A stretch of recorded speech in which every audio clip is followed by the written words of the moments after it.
Fresh Morning.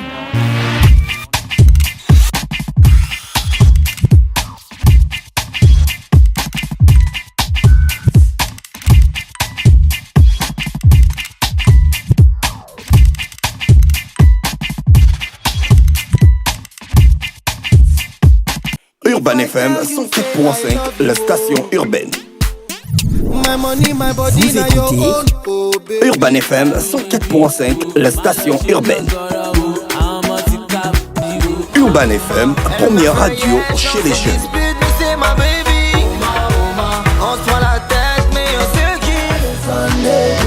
Urban FM, la radio des musiques urbaines. Urban FM 104.5, la station urbaine. Le réveil matinal le plus hot de la capitale sur la radio. De la capitale.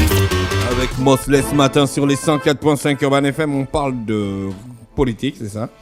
Est-ce que c'est politique même en tant que tel? Oui, c'est politique dans la mesure où de plus en plus la situation est telle que les politiciens ont désormais pris sous leur houlette cette journée citoyenne, histoire de faire en sorte que ça devienne plus ou moins leur rame de lancement. Ça veut dire quoi, rame de lancement? Ah oui, je vois la rame de lancement. Comme les porte-avions, là on lance les chasseurs. Voilà. Donc, leur ambition, évidemment, est de faire en sorte qu'elles servent de moyens de communication, de communion avec les populations. Mais il faut rappeler à toutes utile que la journée citoyenne a été instaurée en 2010 par un décret du chef de l'État qui avait commencé par proposer, dans la première phase, il s'agissait de se réunir tous les premiers mercredis du mois, mais avec les contraintes administratives et le travail et tout le reste, je crois que les autorités avaient réfléchi et ont décidé de la placer désormais tous les premiers samedis. Et depuis cette date, il faut savoir que ça a souvent été en dents de scie, par-ci, par-là. On voyait des gens sans aussi, du moins, la respecter dans les administrations. Mais depuis le début de l'année 2018, on voit que, du moins, sa célébration est de plus en plus, on va dire, crescendo. On voit que de plus en plus les acteurs politiques s'y mêlent pour pouvoir faire en sorte que les populations et l'ensemble de la communauté nationale puissent réellement embrasser cette journée citoyenne. Alors, ce qui se passe, c'est que nous, ce qu'on relève d'abord, c'est que pour nous, c'est vrai, c'est un moyen pour les hommes politiques de fédérer autour d'eux, parce que vous savez que de plus en plus, on s'achemine vers l'organisation des élections législatives, et de plus en plus, les politiques ont besoin qu'on les voie sur le terrain, qu'ils soient plus présents sur le terrain et qu'ils soient en communion permanente avec les populations. Donc, ce n'est qu'une aubaine pour eux de pouvoir sacrifier à cette célébration pour faire en sorte que, aussi bien ils posent un acte, mais ça permet également de discuter avec les populations, de faire connaître ses ambitions aux populations. On a vu par exemple un certain nombre de jeunes aujourd'hui qui sont sur le terrain, notamment du côté de Niali, où on a vu Karim Zengi avec ses équipes. Là, on a également vu beaucoup d'associations qui se sont engagées. On a le grand tandem aujourd'hui, qui est celui qui fait vraiment bouger cette association, notamment celui qui concerne la Fondation Sylvia Bongo et la GEV, Association des jeunes émergents volontaires. Donc, c'est le grand tandem aujourd'hui qui attaque la question de la salubrité dans les établissements. C'est vrai que en ce qui concerne ces deux associations, on ne peut pas trop parler de politique, mais quand on regarde un tout petit peu les personnalités qui s'y impliquent ou qui sont engagées dans ces associations, on voit bien que derrière, on a quand même un message à faire partager aux populations. On a par exemple le cas de Liban Suleiman également, qui organise cette journée citoyenne depuis pratiquement le début de l'année du côté de lui. Ça sous-entend que derrière, il y a un engouement assez puissant, parce que pendant un moment, on a cru que c'était une journée qui était appelée à tomber dans l'oubliette, mais on voit bien que de plus en plus de nombreux jeunes sont en train de s'engager à mettre en place. Il y a d'autres personnalités politiques qui sont engagées. Ensuite, on a une opportunité. C'est l'opportunité pour on va dire, les responsables politiques de sensibiliser les populations. Vous voyez par exemple le ministre de la fonction publique est allé organiser sa journée citoyenne dans l'optique de déblayer les accotements, du moins de débousser les accotements de la voie qui mène vers le Cap Extérieur.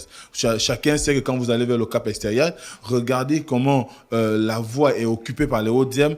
Ça a été l'occasion pour lui de sensibiliser les uns les autres des riverains pour dire oui, c'est vrai que la route, la question de la route, c'est d'abord un moyen de faire en sorte que les populations, du moins les automobilistes puissent passer. C'est d'abord peut-être une première préoccupation pour les automobilistes, mais ceux qui sont également riverains de cette voie devraient aussi quand même à un moment donné donner de leur temps pour pouvoir faire en sorte que si les accotements sont aménagés, vous avez un meilleur, les eaux pourraient facilement circuler et peut-être ne pas causer des inondations. Et on sait que parfois les eaux de pluie qui viennent des routes se déversent dans les quartiers, surtout ceux qui habitent dans les bassins versants. À un moment donné, si ces voies d'évacuation ne sont pas bien nettoyées, ne sont pas du moins propices pour le charriement de l'eau, eh bien, on peut arriver à des situations. Charivari. On peut arriver à des situations où on pourrait assister à des inondations parce que l'eau ne parvient pas à trouver des voies d'évacuation. Ensuite, on a quand même aussi le fait qu'on se retrouve dans une situation où beaucoup aujourd'hui ne comprennent pas quand même. Ça aussi, il faut le relever. Pourquoi cet engouement? Mais je pense que l'engouement est surtout dédié au fait que quand on organise une journée comme celle-là, c'est surtout pour amener un grand nombre de personnes à voir ce qu'on peut vendre comme ambition politique. Moi, j'ai lu des critiques ça et là, des gens qui disent oui, ça devient tout le monde qui s'engage parce qu'on veut se faire voir, parce qu'on veut se faire aimer. Et pourquoi les gens attendent toujours que tout vienne soit du chef de l'État ou de la première dame? C'est vrai que depuis qu'on a vu l'implication de la première dame pour cette journée, il y a beaucoup plus d'engouement. Mais je crois aussi que le problème aujourd'hui, c'est parce que dans notre pays, il faut aussi des moteurs. Il faut des gens qui lancent. Et là, je crois que... Des démarreurs. Voilà, il faut des démarreurs. Voilà, je crois que tu fais bien de le résumer parce que beaucoup n'ont pas compris que c'est vrai, de prime abord, quand ça vient de quelqu'un, un citoyen lambda, parfois il y a du mal à faire démarrer l'action parce que parfois les gens se demandent, il sort d'où, il est qui, pourquoi, dans quel intérêt, et surtout que nous sommes dans... Deux fois même, il ne s'intéresse pas. Si Moussavou Jean-Luc qui fait son nettoyage le premier samedi du mois, tu ne le connais pas, ça va te faire quoi?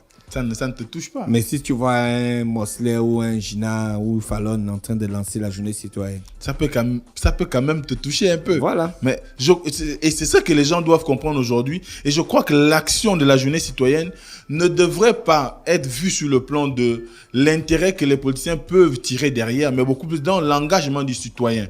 Parce que de plus en plus, quand vous parcourez tous les quartiers de Libreville, soit ce sont des bouteilles des bouteilles plastiques que vous rencontrez qui jalonnent les rues et ruelles de Libreville, ou ce sont les sachets, ou ce sont carrément des poubelles qui sont là. Personne ne s'en occupe, personne ne s'en émeut, parce que tout simplement, on est arrivé à une situation où on pense que tout doit être ramené du moins à la charge de l'État. Or, de plus en plus, nous devons quand même nous-mêmes nous organiser dans les quartiers. Et c'est là où on salue quand même un certain nombre d'acteurs politiques qui ont commencé à voir que, oui, on célèbre la journée citoyenne, mais qu'est-ce qu'on en fait derrière? Est-ce qu'il faut simplement la célébrer une fois, 2 fois? Sur 5 ans, on vient juste, on nettoie. Mais est-ce que ça ne devrait pas être une action pérenne? Et certains sont en train aujourd'hui de créer des regroupements de jeunes pour faire en sorte qu'au-delà de la célébration du premier samedi du mois, on arrive à une situation permanente où on peut avoir des jeunes même qui peuvent s'organiser en petites coopératives pour la collecte des ordures dans les quartiers sous-intégrés. Vous savez que ça a été... il y avait un programme qui avait été lancé par un organisme international à Libreville. On voyait des gens aller dans les sous-quartiers, récupérer des sachets de poubelles, les ramener vers les bacs à ordures. Mais cette initiative a plus ou moins disparu parce que je ne sais pas, est-ce que les populations ne font pas, du moins n'arrivent pas à suivre ou n'arrivent pas à contribuer parce que c'était quand même moyennant, je crois, 200 ou 100 francs parfois. Mais peut-être que les populations n'arrivent pas plus correctement à suivre cette action, que même les petites entreprises qui sont créées autour ne parviennent plus à tirer leur épingle du jeu. Donc je crois qu'aujourd'hui, il y a un avantage à ce que les hommes politiques, certes, s'en servent pour pouvoir assumer leur rayonnement, s'en servent pour pouvoir vendre leur idéal, s'en servent pour pouvoir proposer leur vision de l'organisation de la société. Mais ça devrait être aussi une question qui devrait amener un grand nombre de citoyens à s'impliquer pleinement au-delà de la célébration, mais réfléchir sur le long terme. Comment on fait pour qu'un quartier comme Achibinchos, qui est souvent en proie à des questions d'insalubrité, comment on fait pour faire en sorte que les populations puissent du moins ne plus être voisins ou bien cohabiter avec les rats, avec les cafards, qui sont quand même des agents porteurs d'un certain nombre de maladies. Donc à ce moment-là... Pathologie. Voilà. J'aime l'expression.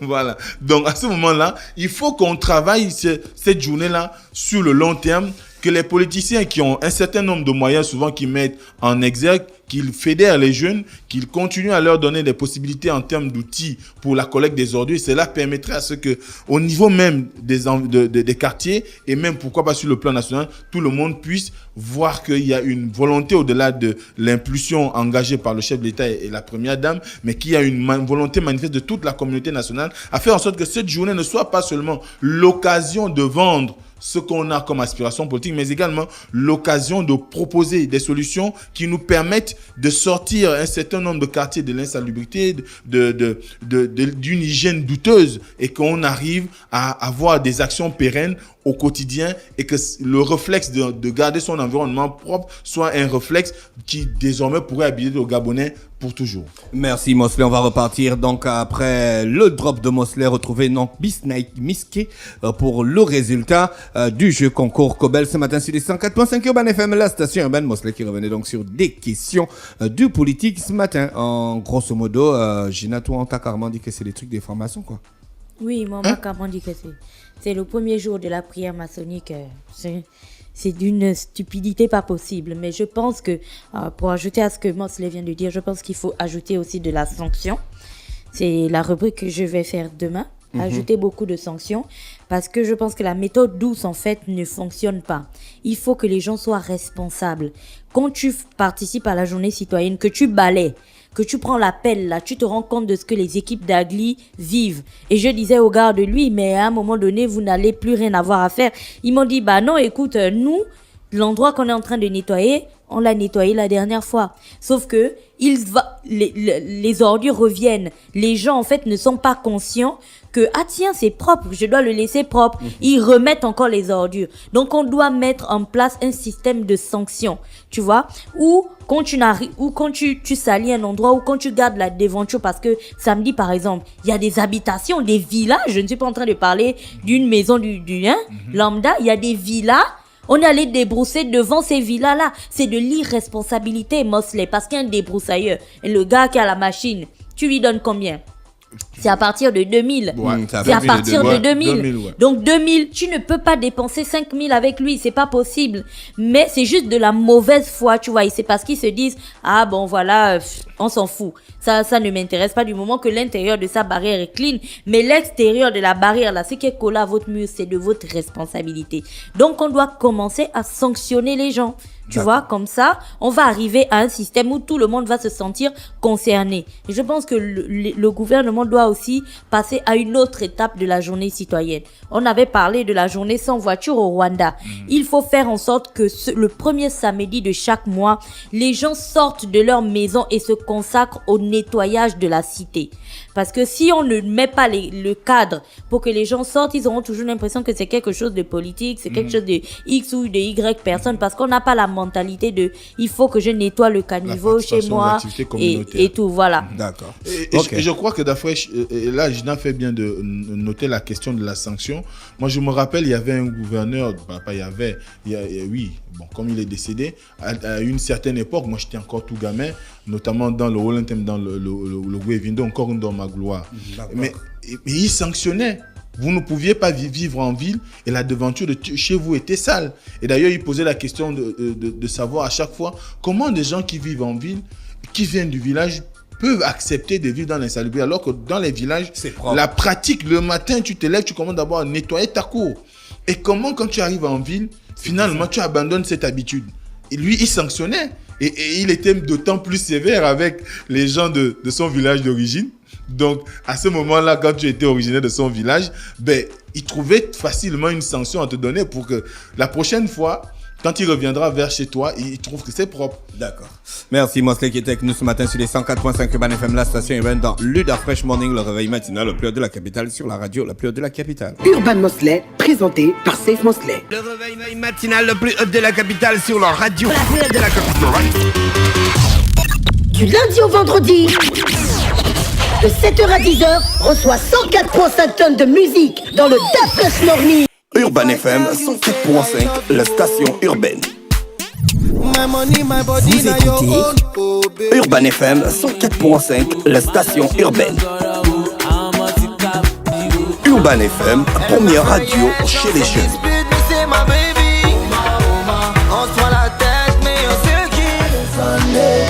Urban FM, la radio des musiques urbaines. Urban FM 104.5, la station urbaine. Urban FM. Découvrez et apprenez Urban FM. C'est la première radio urbaine en Gabon. Urban FM, c'est aussi une équipe de jeunes dynamiques à votre écoute pour vous satisfaire. La recherche d'une qualité de son parfaite, de nouvelles techniques de communication. Urban FM, c'est une nouvelle manière de voir et de faire de la radio. Grâce à Urban FM, vous n'écouterez plus la radio de la même façon. Entrez dans l'univers Urban FM 104.5, la station urbaine. 104.5, 104.5, 104.5. Urban FM, Urban FM. Urban FM. Da Fresh Morning.